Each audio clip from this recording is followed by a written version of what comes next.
Last video में हमने investigations देखे थे एक्यूट कोलिसिस्टाइटिस के। आज देखेंगे ट्रीटमेंट। ट्रीटमेंट में फर्स्ट पॉइंट है conservative treatment followed by कोलिसिस्टेक्टोमी।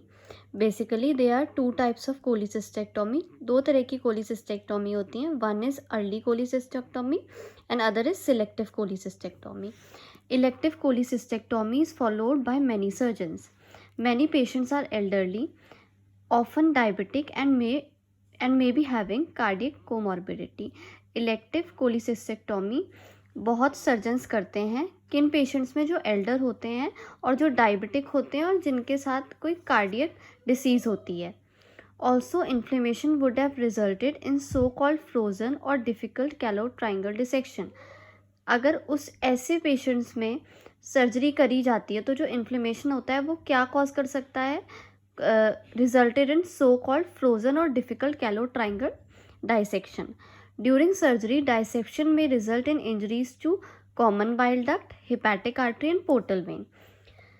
Surgery के टाइम पे डाइसेक्शन में रिजल्ट इन इंजरी. डाइसेक्शन कहाँ पे इंजरी कॉज कर सकता है? Common bile duct, hepatic artery and portal vein. Hence these are managed conservatively. इन चीज़ों को कैसे मैनेज करा जाता है? Conservatively. Till pain inflammation settles down. जब तक पेन और इन्फ्लेमेशन सेटल डाउन ना हो जाए तब तक सर्जरी नहीं करी जाती है.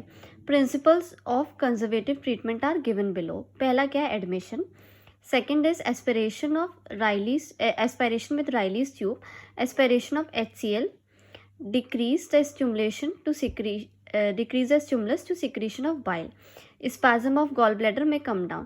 HCl गॉल ब्लैडर को स्टिमुलेट करता है बाइल रिलीज करने के लिए. तो किसका एस्पिरेशन कर दिया जाता है? एस्पिरेशन ऑफ HCl कर दिया जाता है जिससे कि गॉल ब्लैडर को स्टिमुलेशन ना मिले बाइल सिक्रीट करने के लिए और स्पाज्म ऑफ गॉल ब्लैडर भी कम हो.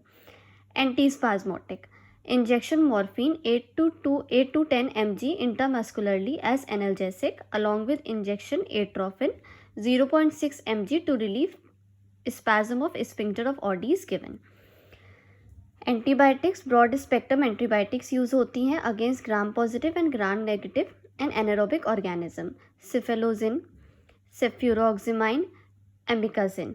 ठीक है, ये ड्रग्स फॉर चॉइस होती हैं. The patient is kept nil orally for 2 to 3 days and during this time IV fluids are given.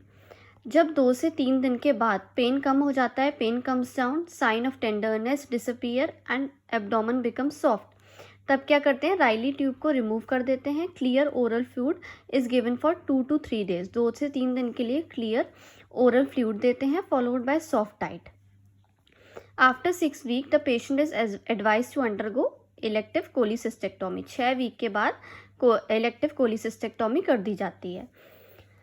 Reason क्या होते हैं कंजर्वेटिव ट्रीटमेंट के लिए? कि मेजॉरिटी ऑफ केसेस में क्या होता है कि इन्फ्लेमेशन और पेन सेटल डाउन हो जाए तभी ये कंजर्वेटिव ट्रीटमेंट करा जाता है. फिर उसके बाद कोलिसिस्टेक्टोमी करी जाती है. अब आता है early cholecystectomy. Patient in first group need 2 admissions. Cost is increase and return to work is also delayed.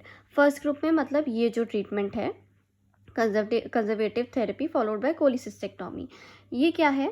इसमें 2 हॉस्पिटल एडमिशन्स होते हैं और इसमें कॉस्ट भी ज़्यादा होती है और रिटर्न टू वर्क भी डिले होता है. Hence if surgeon is experience and setup is good. अगर सर्जन एक्सपीरियंस है और सेटअप गुड है, one can proceed to early cholecystectomy from 2nd to 7th day. It has been prove that even though gall bladder is inflamed, भले ही gall bladder inflamed हो, complication are no way more than elective cholecystectomy. पर इसमें जो complication है वो ज़्यादा नहीं होते हैं as compare to elective cholecystectomy in hands of experienced surgeon while performing laparoscopic cholecystectomy. Thus, if a firm preoperative diagnosis is established and some of the comorbid conditions are corrected, अगर preoperative diagnosis हो गया है, comorbid condition कुछ present है, वो भी ठीक हो चुकी हैं, तो surgery can be done safely. This is called as, तो सर्जरी सेफली कर सकते हैं और इसे हम क्या बोलते हैं? अर्ली कोलिसिस्टेक्टोमी, जो कि विदिन 48 to 72 hours कर दी जाती है. अब आता है emergency cholecystectomy. About 5% of cases of acute cholecystitis required emergency cholecystectomy. 5% cases में इमरजेंसी कोलिसिस्टेक्टोमी करनी पड़ती है. इन दिस पेशेंट जिसमें हाई ग्रेड फीवर प्रेजेंट हो, सेप्सिस हो, शॉक और हाई ल्यूकोसाइट काउंट हो, ये डिसाइडिंग फैक्टर्स होते हैं कि इमरजेंसी कोलिसिस्टेक्टोमी करनी है। A calculus cholecystitis and perforated gallbladder with peritonitis are definitely strong indications for emergency cholecystitis. ये इमरजेंसी कोलिसिस्टाइटिस के लिए एक डेफिनेट स्ट्रॉन्ग इंडिकेशंस होते हैं। अगर ए कैलकुलस कोलिसिस्टाइटिस है, परफोरेटेड गॉल ब्लैडर है, पेरिटोनाइटिस प्रेजेंट है। This is an attempt to decrease toxicity, fever and improve general condition. Toxicity को कम करने के लिए, फीवर को कम करने के लिए और जनरल कंडीशन को इम्प्रूव करने के लिए इमरजेंसी कोलिसिस्टेक्टोमी करी जाती है। Either by open laparoscopic method के टू करेंगे। A tube is inserted into gall bladder, एक ट्यूब को गॉल ब्लैडर में इंसर्ट करा जाता है लेप्रोस्कोपिक मेथड के थ्रू। पिग टेल कैथेटर बोलते हैं जिसे हम, और मेलिकोट्स। एंड देन द पस और necrotic tissue is drain out, जो पस और नेक्रोटिक टिश्यू होता है उसे ड्रेन कर लेते हैं। Only an experience surgeon can attempt cholecystectomy, otherwise tube is inserted and fixed and brought outside.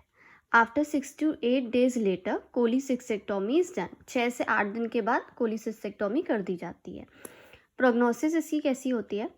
Overall death rate is 3 to 5%। Contributing factors for death are, अगर डेथ होती है तो क्या कॉन्ट्रीब्यूटिंग फैक्टर्स हो सकते हैं? डायबिटीज़ हो सकता है, एज अबव 60 और कोई कार्डियोवैस्कुलर पल्मोनरी डिसीज प्रेजेंट हो, uncontrolled sepsis and intra abdominal abscess. What is prophylactic cholecystectomy? It means removal of gallbladder with stones without symptoms. Prophylactic cholecystectomy क्या है? gallbladder को रिमूव कर दें, वो gallbladder जिसमें कि स्टोन्स प्रेजेंट है पर कोई सिम्टम प्रेजेंट नहीं है। ये कब इंडिकेट होता है? In congenital hemolytic anemia, patient undergoing bariatric surgery and porcelain gall bladder, ये केसेस हैं तो क्या कर दिया जाता है? Prophylactic cholecystectomy. कोई सिम्टम्स नहीं है पर गॉल ब्लैडर स्टोन के साथ प्रेजेंट है।